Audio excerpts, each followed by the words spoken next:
he became successful who purified himself। وہ کامیاب ہو گیا جس نے اپنے آپ کو ستھرا کیا، اپنے دماغ کو گندی سوچ سے بچایا، اپنے آنکھ کو گندے مناظر سے بچایا، اپنی زبان کو گندی باتوں سے بچایا، اپنے کان کو گندی باتوں سے سننے سے بچایا، اپنی شرمگاہ کو بچایا، اپنے ہاتھ کو بچایا، اپنے پاؤں کو گناہوں سے بچایا، اپنے پیٹ کو حرام روزی سے بچایا، وہ کامیاب ہو گیا. He became successful. قد افلح من تزکا وذکر اسم ربہ فصلی. وہ کامیاب ہو گیا جس نے اپنے آپ کو گناہوں سے بچایا، اللہ کا ذکر کیا، نماز ادا کی. وہ کامیاب ہو گیا.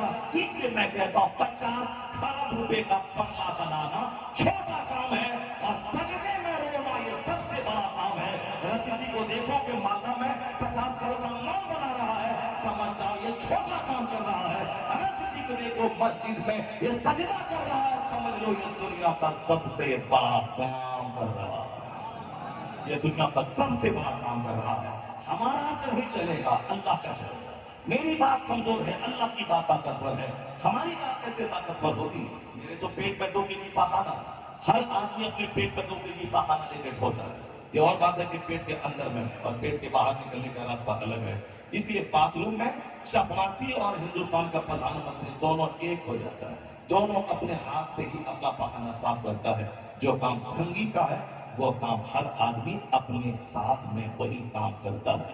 یہ بندوں کا غرور توڑنے کے لیے اللہ نے یہ پاخانہ کو آدمی کے پیچھے لگا دیا ہے، تاکہ جب لگے میں I am something، میں کچھ ہوں، I am superior to all، I am greater than you، میں تم سے بڑا ہوں، میں سب سے superior ہوں، میرا مال، میرا گھر، میری گاڑی، میری بادشاہت، میرا اقتدار. تو اللہ نے قرآن شریف میں درجنوں جگہوں پہ کہا کہ اپنی پیدائش کو دیکھ لینا. ایک ناپاک قطرہ پانی کا جو باپ کے پیشاب کے راستے سے نکلا، اس سے تو پیدا ہوا ہے. ایک ناپاک قطرہ پانی کا جو ماں کے پیشاب کے راستے سے ماں کی بچہ دانی میں گیا، اس سے تو پیدا ہوا ہے. ایک ناپاک قطرہ جس کے نکلنے سے سر سے لے کے پاؤں تک انگ انگ ناپاک ہو جاتا ہے، اس سے تو پیدا ہوا ہے. ماں کا ماہواری خون روک کر بچے کی غذا کا انتظام بچہ دانی میں کیا گیا. یہ ناپاک خون پی پی کے تم زندہ رہا ہے. یہ تیری پیدائش کی کہانی ہے. جو ناپاک نطفے سے جس کا اسٹرکچر تیار ہوا ہو، ماں کا ناپاک خون جو ماں کے پیٹ میں کھا کے زندہ رہا ہو، پھر ماں کے پیٹ سے جب باہر پیدا ہوا تو اللہ نے اس کی خشک چھاتی میں دودھ کی نہر جاری کر دیا.